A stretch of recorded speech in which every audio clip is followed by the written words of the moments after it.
Ever want to cycle through meshes, materials, or menus? This one function controls it all, and I'll show you how to use it in every project from now on. Let me show you how. All right, so to start out, we're going to go to, in just a fresh 5.7 project, we're going to go to the content drawer. We're going to double click third person character. And then from this point, we're going to create a new function right here. Now this function, we're just going to call it variable incrementer. Now, for this variable incrementer, we're going to have to add several different pins here, input pins. So we're going to go ahead and hit the plus sign on the input. And for the input here, this first one, we're going to put is next question mark.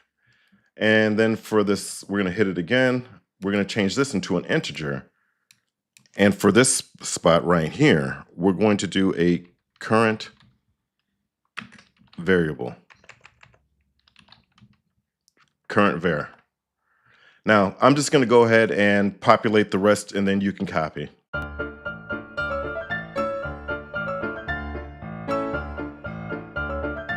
Okay, great. So now that we have that, so just so I can explain what's going on here, basically, we're going to have two sides to our variable incrementer. One to go forward in an array, one to go backwards. Positive means you go forward, negative means you go backwards. So plus and minus. This will make more sense as we go, okay? But now for this next part, we're going to need 3 branches. So let's just hold down the B button and do a left click. There's one. We're just going to go ahead and hook that up. And this right here, we can hook up this next right here because this is going to flip us between 2 more branches that allow us to increment our logic, okay? So we're going to do hold down B, left click, hold down B, left click. And we're just going to go ahead and set those 2 up, okay? Okay, and so the thing that we want to make sure we're clear here is we want to do the positive and negative side. So we're just going to right click here and we're going to put increment, okay? Now the increment we want is the integer increment, okay? So we're going to hook that up for the true on that. And then for this one, we're going to right click and we're going to do a decrement, which is the opposite. So we're going to decrement the integer, okay? So both of these are integers, not floats, okay? Now, from here, we're just going to pull off of here, and we're going to grab something called a clamp. Okay, clamp integer. And we're going to need to do that for both. So let's just go ahead and clamp the integer here as well.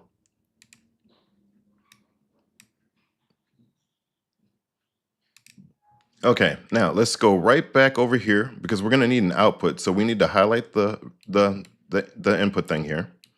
And we're just going to click one here for the output. And for the output, it's right here. We're just going to move this over here. And we have to hook both of these up, okay? So they're both, the positive and the negative side have to be hooked up here, okay? And then right here, we're just going to put one return value here. And then we're going to drag off and put the other return value right beneath it. Now, for these 2 values, we're going to call one positive current for the positive side, right? So let's go here. POS current and negative current, because this is what we're changing.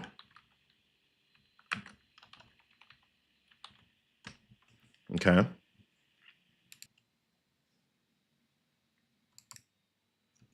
Okay, so now let's hook up some more of this. Okay, so what we're going to need is, so right here, we've got this clamp integer, the minimum side. This is the positive side. So we're going to take the minimum positive, right?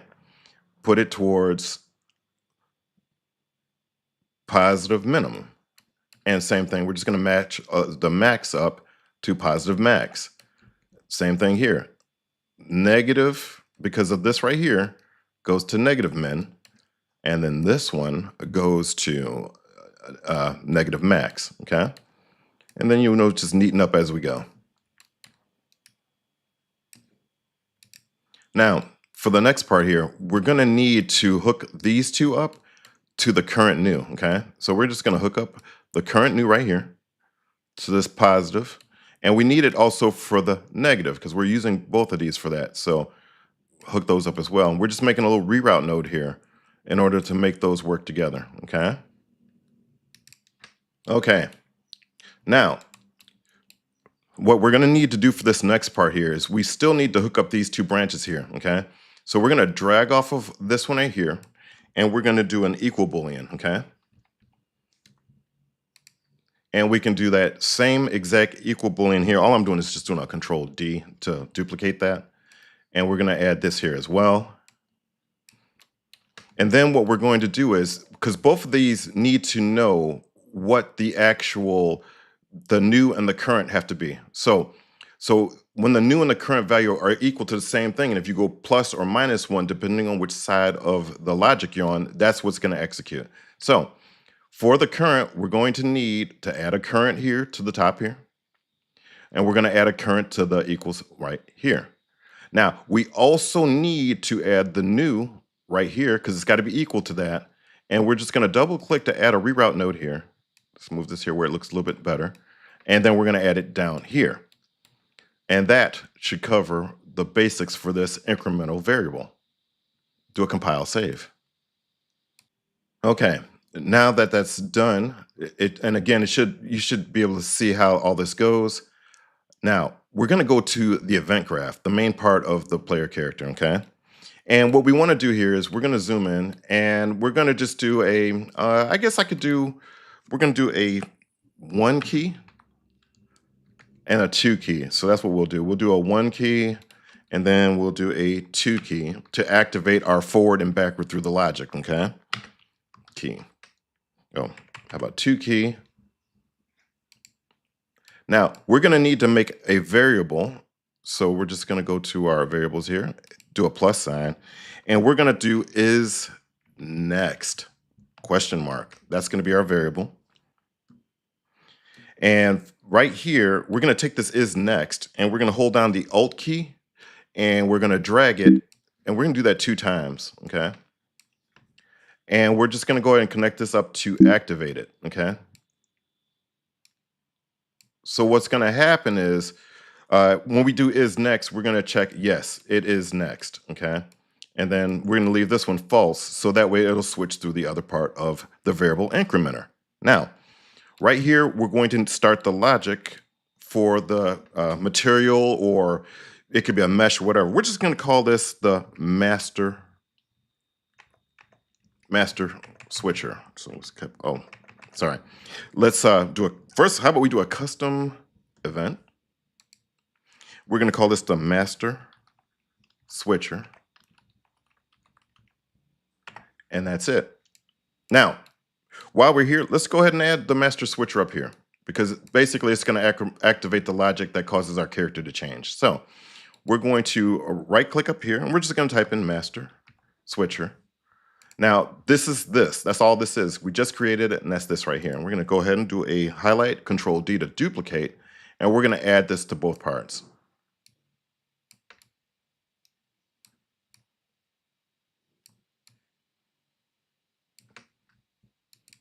All right, for the next step, we're going to go back to making our variable, and we can go ahead and do a compile save while we're here.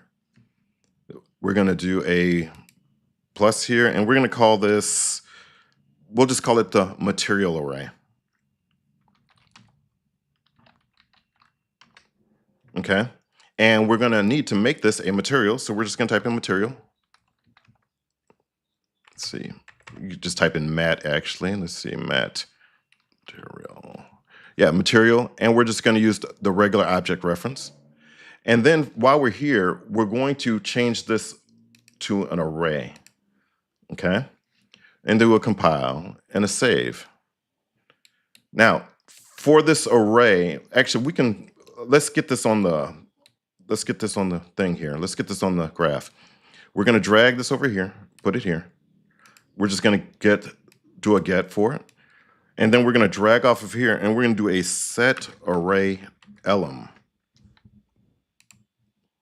Connect that up. And then let's see, right here, we're going to drag off of here, and we're going to get a copy. And the copy we're going to put right here for the item.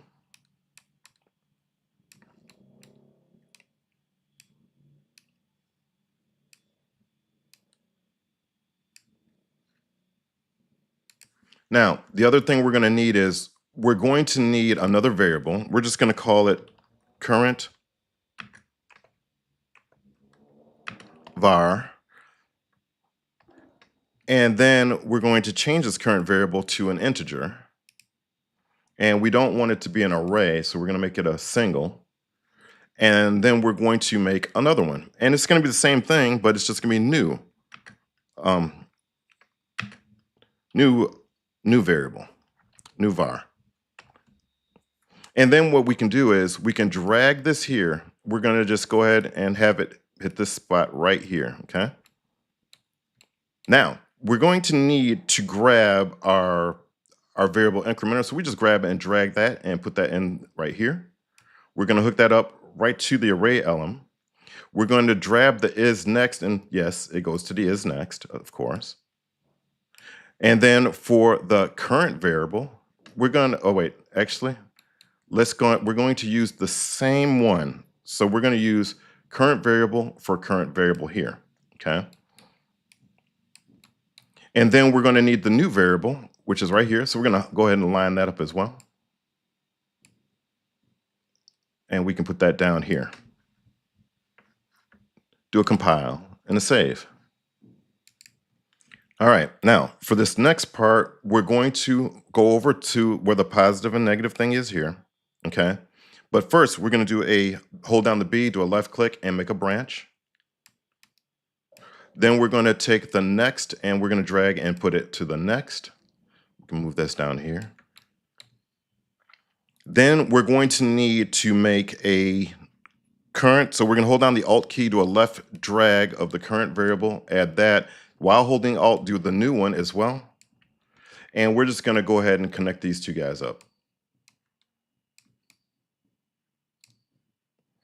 Then what I want to do is I want to highlight both of these and then do a Control D down here, and that's going to duplicate it, okay? Now, the positive side goes towards the true, okay? The negative side goes towards the false.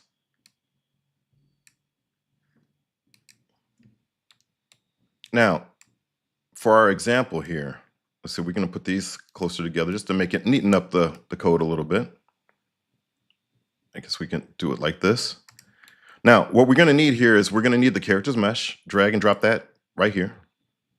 Actually, let me move this down a little bit. And then right here, we're going to do a set material, okay?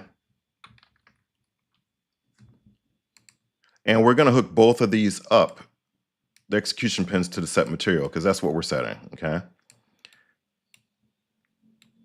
Now, for this material thing here, we're going to need this one right here. And we're going to drag this. This is the array right here. We're getting a copy, and we're sending it way over here to the setting of the material, okay? Okay, and while we're here, we're going to change the first element of the material. So that's one. Let me show you what that means. So if we go here, we highlight this mesh here. This is 0, this is 1. That's just the two parts of the actual character, okay? Now, the other thing we're going to do is, and do a compile and save. Now, the other thing we're going to do is, and this is important, we're going to highlight this material right here, the array, and we're going to choose 3. We're going to put 3 materials here, okay? So we can go here, and actually just to make it easier on ourselves, let's just go back to the content folder, and we're going to select this, and we're going to just select materials, okay? Content, and let's just go all the way over to, we can grab some engine colors, okay? So right here, okay, so here's 3 colors right here. We'll just grab basics 1 through 3. So we'll highlight, first we'll highlight the 1, we'll highlight the material, and we're just going to use the arrow here to actually populate it. So let's just go ahead and highlight and populate the different parts of our array element so we have them, okay? Now, you see here we have 3 elements. See that? So that means we need to put this at 2 right here for the variable incrementer. Now, why 2? Because 0 counts as 1. So the max we're going to have is 3 material slots, but you put 2 because that's the positive, the max of it, okay? I hope that makes sense. And then we're going to do a compile and a save. Okay, I made a slight mistake here. Let me fix this. Okay, so this current variable here, this is my fault. We're going to actually undo this one, and we're going to put the current variable right here, okay? This is where it should go. So it should be one here and one here. Let me go ahead and neaten that up for you so you can see it clearly, okay? Now, for this current variable, we need to use this one here. That's the current variable. Compile and save. And that should be it for that part. All right. So just to go over it again, so we're going to go ahead and test this. So make sure you have this set up exactly like this, and it should work out. So let's go ahead and double check, test, and see what we got. So going into the third person, we're going to hit the play button. I like to hit F11 just to show full screen. Look at our character, and if we hit the 2 button, it goes to the orange. Now it stops at that point in the array, but if you go back the other way, it's silver and green. So we've hit all of our areas, and the clamp prevents us from rolling around.